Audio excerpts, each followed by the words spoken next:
words, darling, that could help take some of your pain away. Why did Tom have to die? Why? Well, I believe that he was needed in some far finer place than this.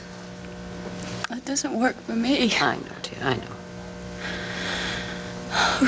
We just begun our lives together. It seems like we had such little time. Yes, but it was a happy time. Yeah. Oh, I need him so much. Well, let me say this, that the good times and the loving times that you shared together, you'll never forget them. They're going to be with you long after the pain is gone. Oh, I can't believe this has happened. Oh. I just know he's going to walk through that door. Dear.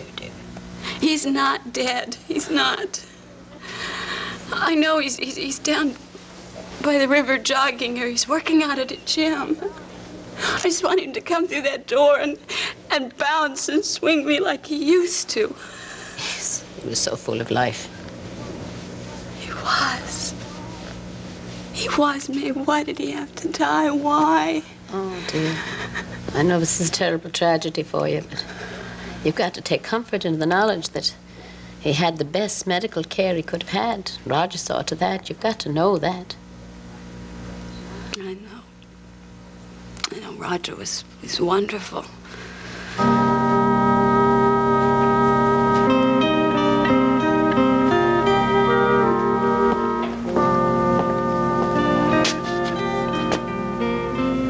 Hello, Roger. Oh, Dr. Nelson. We haven't had lunch together for a long time. Well, how's my prize pupil? Not so well? It's not a very difficult diagnosis. Thank you for meeting with me, please. Drink? Never before 5. How many of those have you had? 3, and I don't feel anything. Neurological anesthesia. Right again. Doctor, we lost a patient this morning. One of my residents. I see. But the resident was under my supervision, and he made a very dumb mistake. Therefore, I feel pretty responsible. Well, losing a patient is always unsettling. But there was no reason to lose him, Doctor. He should have been fine. Right now, I feel as though I had killed him.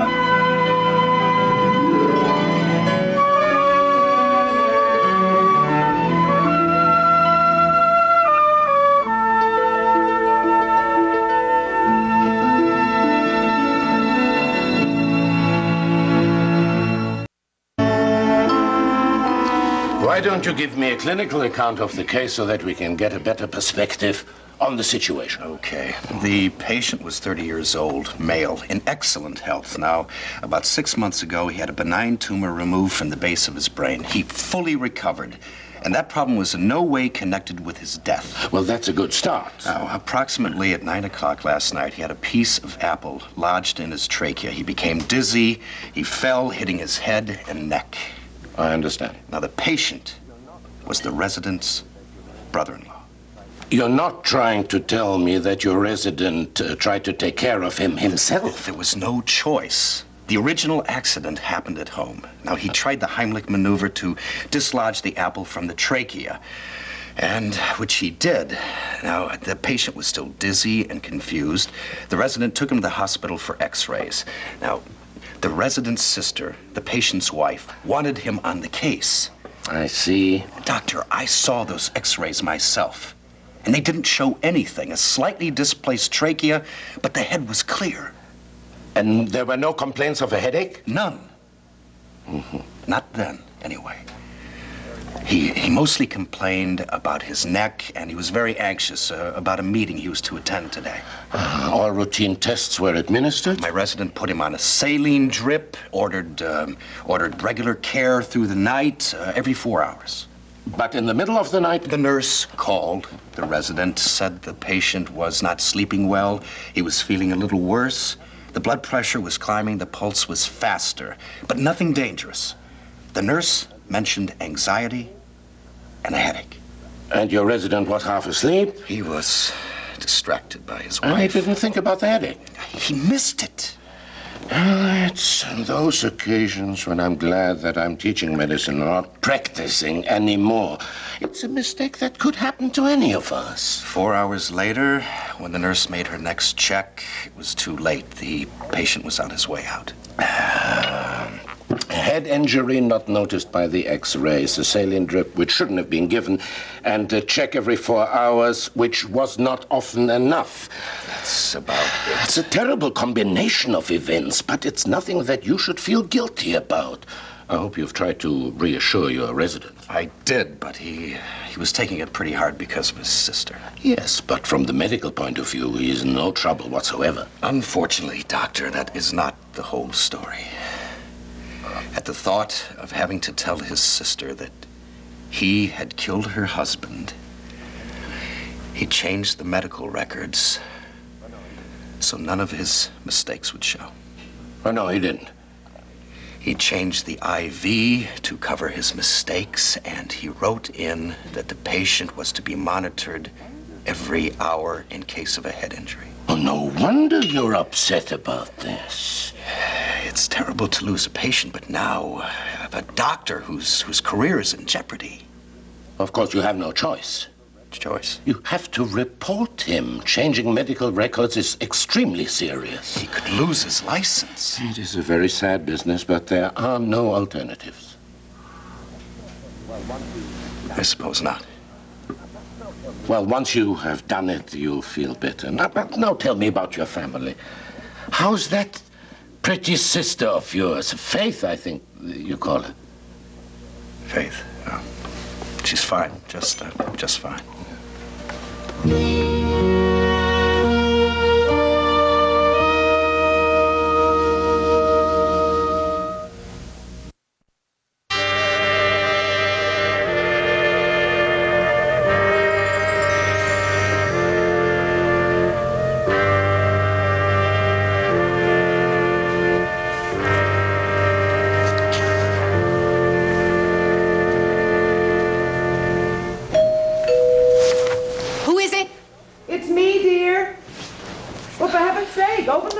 I'm coming. Polly, you are practically the only person in the whole world I really welcome at this point. Still not feeling any better? No, I'm not. I thought I was a lot stronger than I am. I really did think I was just going to have a good cry, put him behind me, and get on with my life. It's not as easy as that. No, it certainly isn't. And the most confusing part of it all is that half the time I want to throw myself under his car and beg him to take me back, and the other times I would like to hurt him very much. Would you like a drink? Please.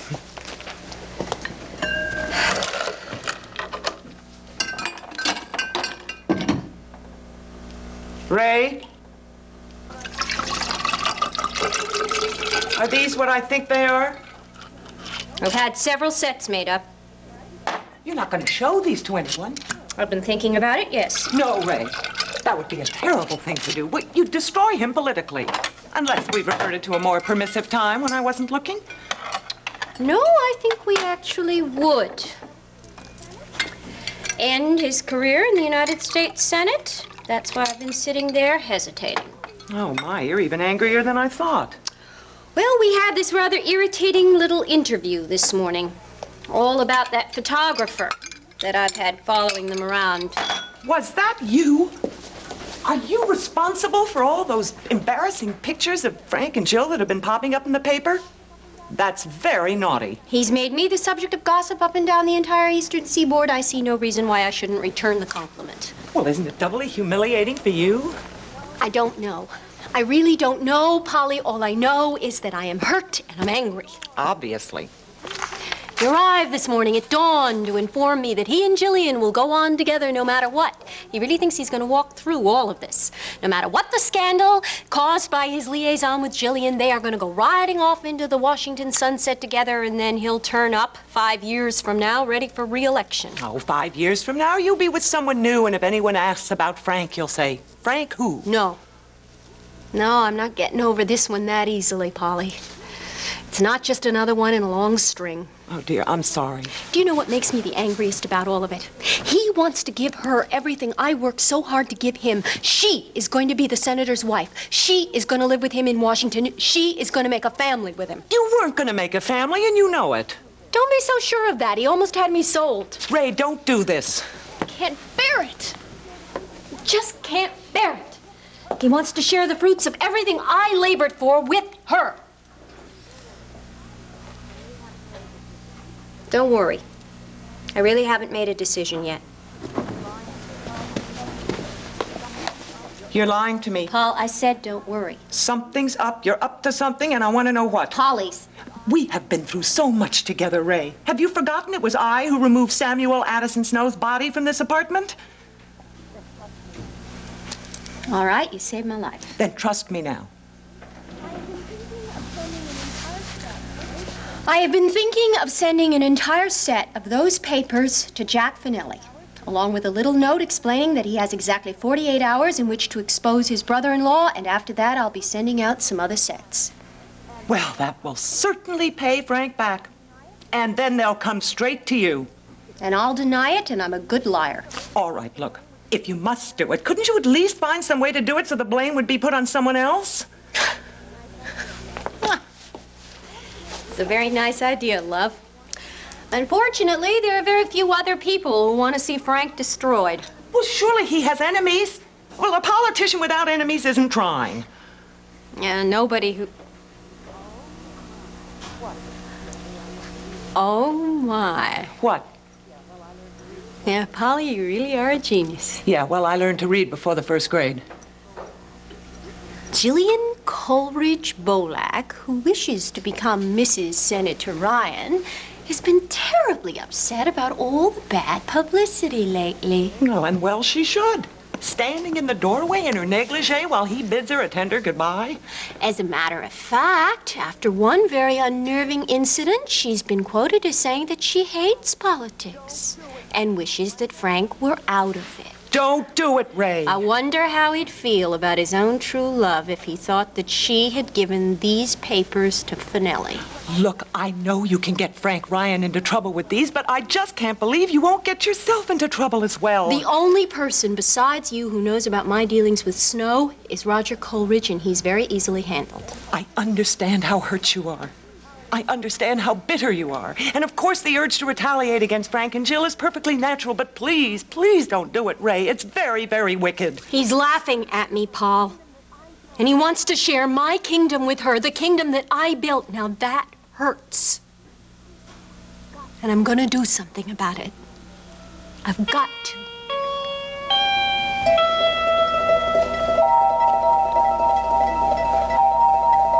I don't blame you for feeling upset. That poor resident of yours is about to cash in his entire medical career.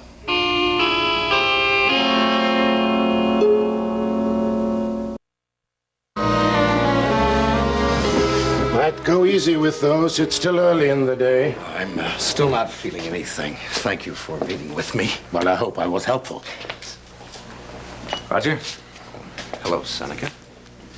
Seneca, this is my med school professor, Dr. Nelson, Dr. Bolak. Hello, pleasure to meet you. Dr. Seneca Bolak, it's a privilege. I'm sorry I have to leave. Yes, so am I. I'll call you. You're chief of neurology at Riverside. That's right. Thank you again, Professor. If I were you, I would keep an eye on Roger. He's feeling very bad. It's a terrible case. Yes, I know about it. There should be a law against guilt. It's the worst punishment, and we inflict it on ourselves. Well, it's nice meeting you. Pleasure. Were you, looking for me? Yeah, they told me at the nurse's station that you were here. Seneca, I know that you didn't approve of my Roger, treating... I am not here to find fault.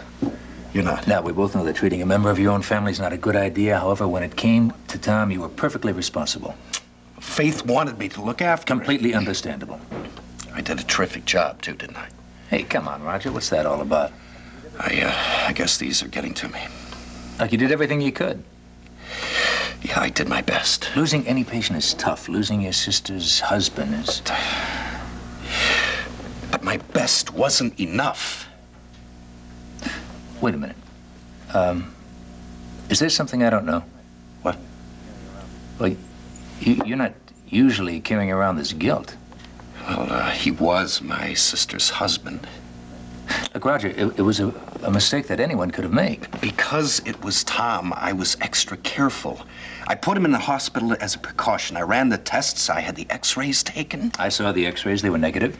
And I put him on an IV drip, and to maintain the body fluids and the electrolytes. Now, I specifically avoided a saline drip in case a head injury developed. No one could have done more than that.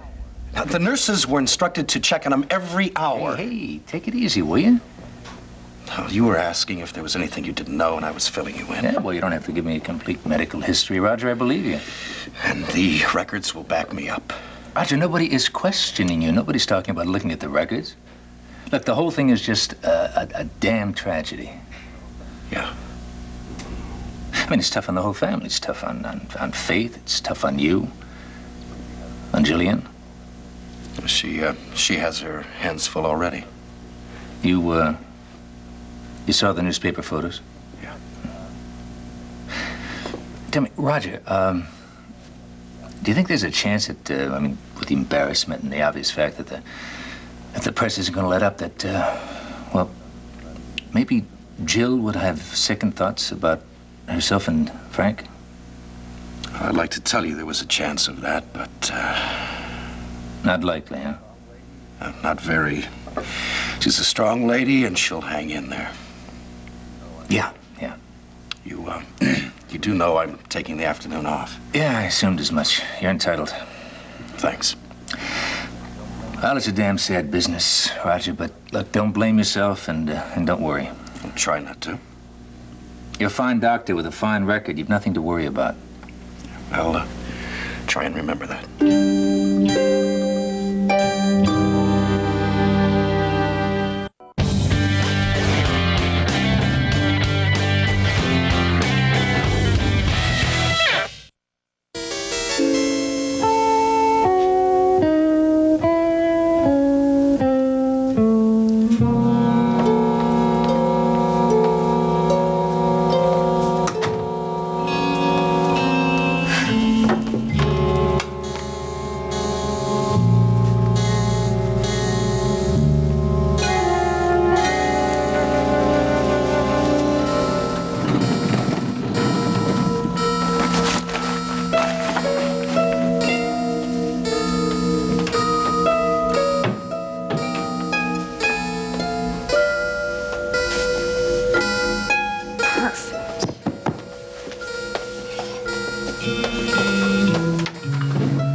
Dear Mr. Finelli, as a public-minded citizen, I can no longer withhold these documents about Senator Frank Ryan. They show a history of systematic corruption which must be revealed to the American public. You alone will have these documents for 48 hours. Then, several other columnists will receive what I am sending you. Yours for good government, one who is afraid of retaliation.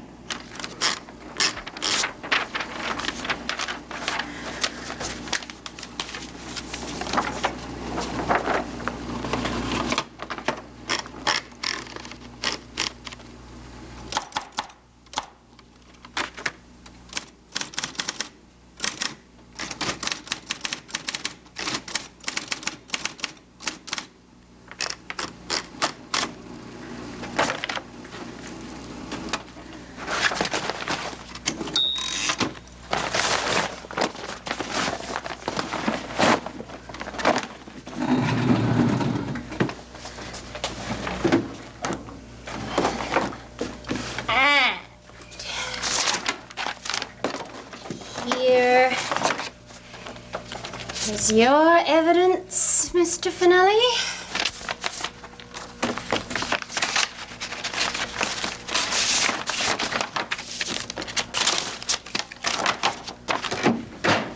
And a copy for your files.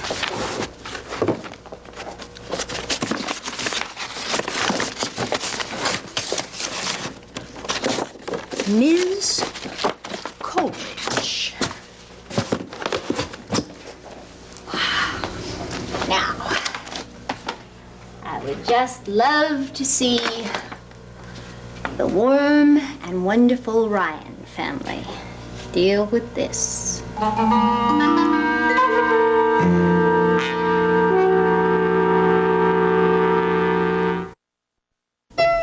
What if the perfect guy for you is in LA or DC or New York City? Get ready to take a holiday, a new original reality series, all new this Wednesday at 10 on SoapNet.